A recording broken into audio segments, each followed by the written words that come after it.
Hello नमस्कार दोस्तों, स्वागत है आप सभी का easy civil engineering YouTube channel में।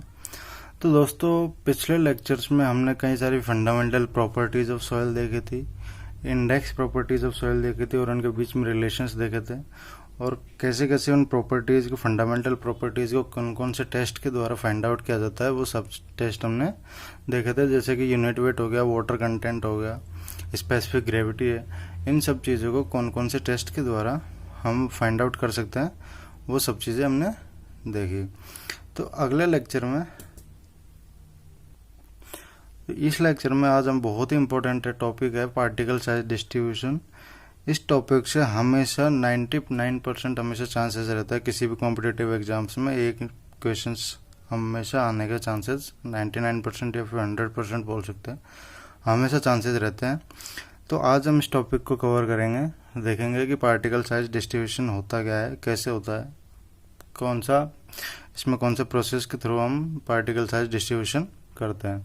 तो सबसे पहले दोस्तों, हमारे पास जो नेचर में सॉइल पाई जाती है, वो उसकी साइज, उनके पार्टिकल की साइज कई तरीके की हो सकती है, किसी भी साइज के पार्टिकल्स हो सकते हैं। तो हमें कुछ साइज के पार्टिकल्स को, कुछ साइजेस को पर्टिकुलर लिमिटेशन में रख के उनको अलग अलग क्लासीफाई कर दिया गया। तो आप देखते हैं, जैसे कि अगर कोई पार्टिकल साइज है वो ग्रेटर देन 300 mm है, 300 mm, तो उसको हम क्या बोल देंगे, बोल्डर्स मीन्स बहुत ज़्यादा साइज के 30 सेंटीमीटर या फिर 300 mm बोल सकते हैं हम।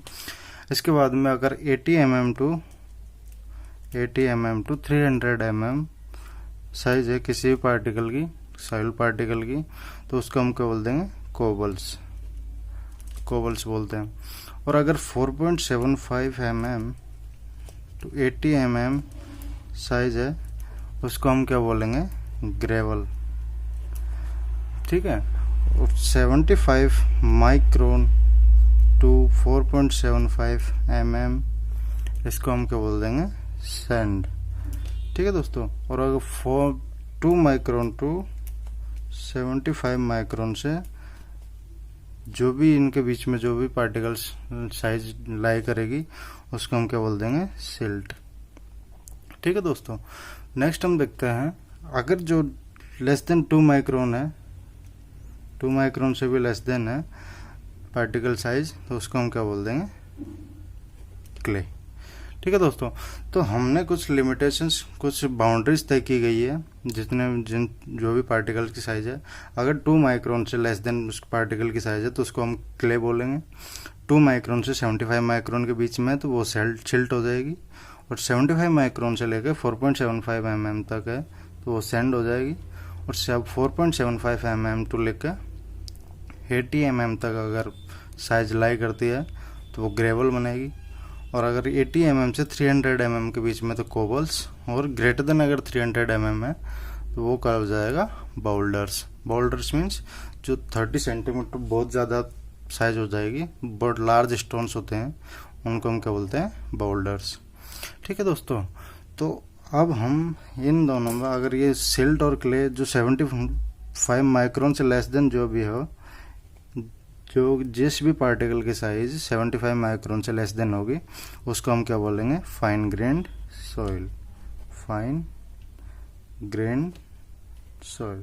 ठीक है दोस्तों। और 75 माइक्रोन से ग्रेटर देन और 4.75 mm से लेस देन, इन दोनों का अगर कोई पार्टिकल साइज होती है, उसको हम कोर्स ग्रेन्ड सॉइल। ठीक है दोस्तों। अगर 2 माइक्रोन से लेकर 75 माइक्रोन तक साइज लाई करती है, तो उसको फाइन ग्रेन्ड सॉइल बोल देंगे। और अगर 75 माइक्रोन से लेकर 4.75 mm तक कोई साइज लाई करती है, तो उसको हम कोर्स ग्रेन्ड सॉइल बोलते हैं। ठीक है दोस्तों। तो अब जैसे कि हमने एक नोट लेते हैं, नोट है, हम लेस देन जो 75 माइक्रोन से लेस देन जो भी पार्टिकल साइज होगी, वो हम लैब में टेस्टिंग उनकी नहीं कर सकते, क्योंकि हमारे पास इससे लेस देन प्रेजेंट नहीं होती है, अवेलेबल नहीं होती है, तो हम इस 75 माइक्रोन से नीचे की नीचे की सॉइल का एनालिसिस नहीं कर सकते हैं, तो हम उसका सेडिमेंटेशन एनालिसिस करेंगे। सेडिमेंटेशन एनालिसिस, ठीक है दोस्तों। जो भी 75 माइक्रोन से कम होगा पार्टिकल की साइज, उसको हम सेडिमेंटेशन एनालिसिस के द्वारा उसका डिस्ट्रीब्यूशन करेंगे। तो नेक्स्ट हम देखते हैं दोस्तों, नेक्स्ट हमारे पास आता है coefficient of uniformity and coefficient of curvature. तो सबसे पहले हमारे पास आता है कोफिशिएंट ऑफ यूनिफॉर्मिटी, ठीक है दोस्तों। इसको हम CU से डिनोट करेंगे, CU से रिप्रेजेंट करेंगे। तो कोफिशिएंट ऑफ यूनिफॉर्मिटी का फॉर्मूला हमारे पास क्या होता है, D60 अपॉन D10। अभी हम देखेंगे D60 क्या होता है और D10 क्या होता है। फिर अपने पास आता है कोफिशिएंट ऑफ कर्वेचर, ठीक है। तो इसको हम किससे डिनोट कर देंगे, CC से। CC का इसका फॉर्मूला क्या होता है, D² 30 upon D60 into D10, ये इसका फॉर्मूला होता है, ठीक है दोस्तों। तो अब हम देखेंगे कि D60, D10, D² 30 ये क्या क्या होता है। तो D60 का मतलब क्या होता है, 60% particles are finer than D size. जो ये D है, इस D का जितने भी पार्टिकल्स होंगे वो 60% पार्टिकल्स इस D की साइज से कम साइज के होंगे, ठीक है। और D10 क्या हो जाएगा, 10% particles are finer than D size. और D30 क्या हो जाएगा, यही 30%। इसका मतलब है 30%, 10% और 60% पार्टिकल्स जितने 100 जैसे भी 30%, जैसे हमने एग्जांपल ले लिया, एग्जांपल के तौर पे 500 ग्राम का सॉइल सैंपल है हमारे पास, ठीक है। 500 ग्राम के सॉइल सैंपल में अगर D60 अपने को निकालना हो, D60 का मतलब 60% पार्टिकल्स फाइनर होंगे, तो 500 का 60% कितना हो जाएगा, 60 इंटू 500 डिवाइड बाय 100, तो 300 ग्राम पार्टिकल्स D60 की रेंज में आएंगे। इसी तरह से D10 हो जाएगा 10%, 10 इंटू 500 अपॉन 100, तो मतलब 50 ग्राम D10 होगा। और D30 हो जाएगा 30 इंटू 500 अपॉन 100, तो 150 ग्राम। तो इनको भी अगर ऐड करेंगे तो 300, 400 एंड 500, टोटल 500। तो इन सब चीजों का ये सिग्निफिकेंस होता है, ठीक है। अब जैसे कि CU है, CU का कुछ पर्टिकुलर वैल्यूज दी हुई है।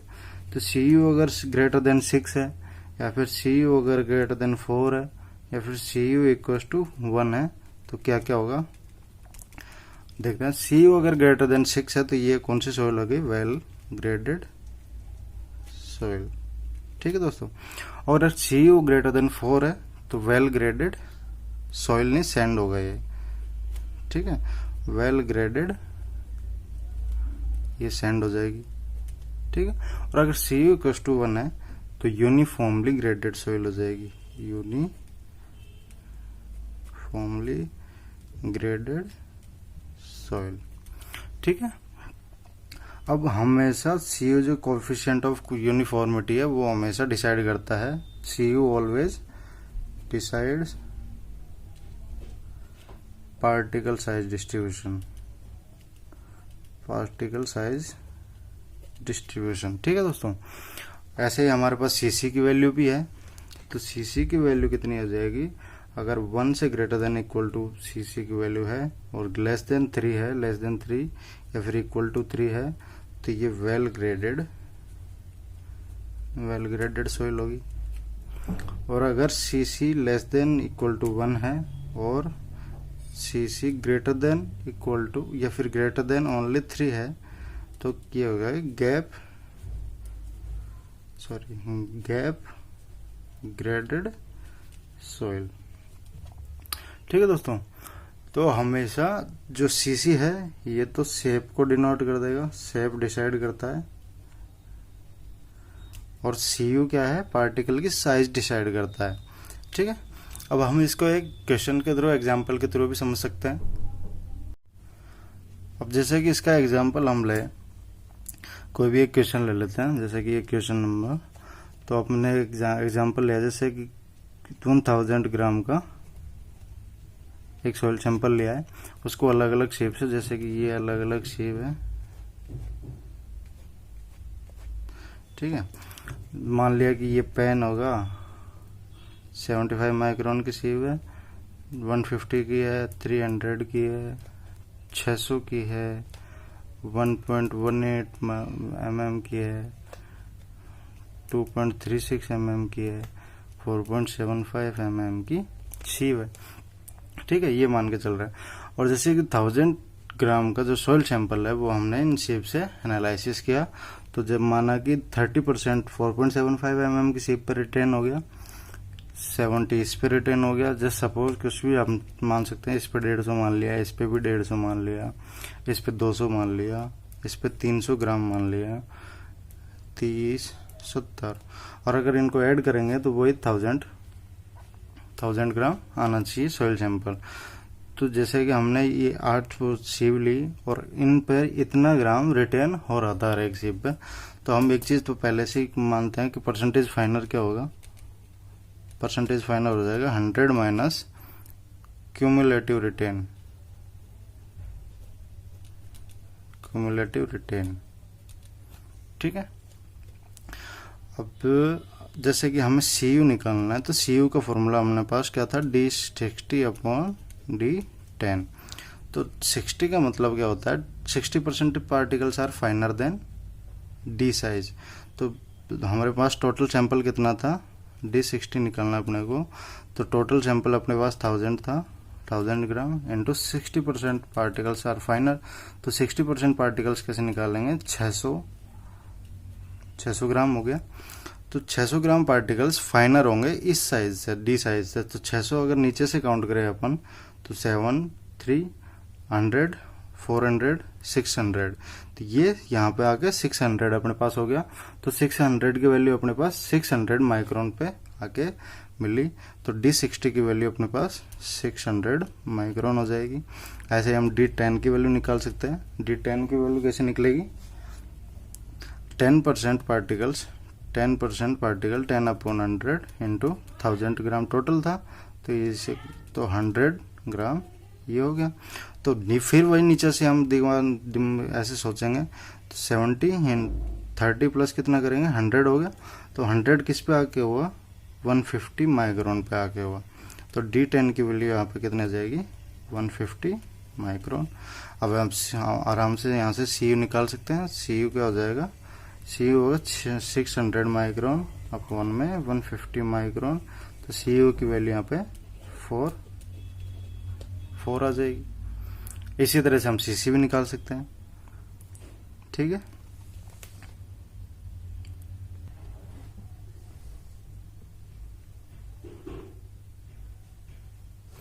और अगर हम इसी तरह का CC निकालेंगे, तो CC का फॉर्मूला क्या हो जाएगा अपने पास, D² 30 upon D60 into D10।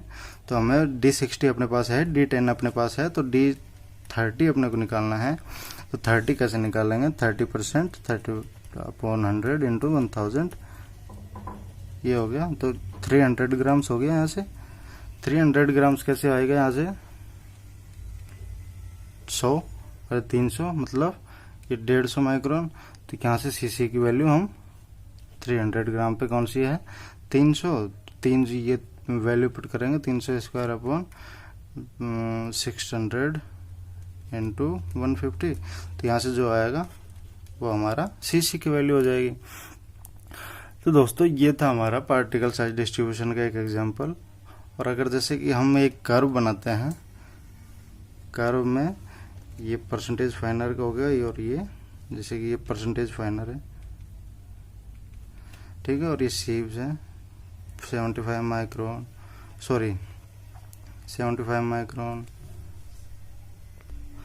ये तो 75 माइक्रोन 2 माइक्रोन हो गया, फिर 75 माइक्रोन हो गया, फिर 4.75 mm हो गया, फिर 80 mm हो गया जैसे सपोज। तो ये तो अपने पास क्या हो जाएगा, 2 माइक्रोन वाला तो कौन सा हो जाएगा अपने पास, क्ले, ये सिल्ट हो जाएगा, ये सैंड हो जाएगा, 4.75 mm से कम है तो सैंड हो जाएगा, और इसको हम ग्रेवल बोल देंगे, 80 mm से लेस है तो ग्रेवल हो जाएगा। ठीक है दोस्तों, ये 10% हो गया, 20% हो गया, लेस थे, इसे करते करते यहाँ पे आ गया 100% हो गया फाइनर। ठीक है, तो जैसे कि हम अपने मर्जी के हिसाब से वो कर्व ले लेते हैं, जैसे कि एक कर्व तो ये ले लिया हमने, दूसरा कर्व हमने ये ले लिया, तीसरा कर्व हमने ले लिया जैसे कि ये ले लिया। ठीक है दोस्तों, इसको हमने ए नाम दे दिया, इसको बी, इसको सी। तो सबसे पहले इस अंदाजे से हम लगा सकते हैं, इसका कर्व को देख के अंदाज़ा लगा सकते हैं।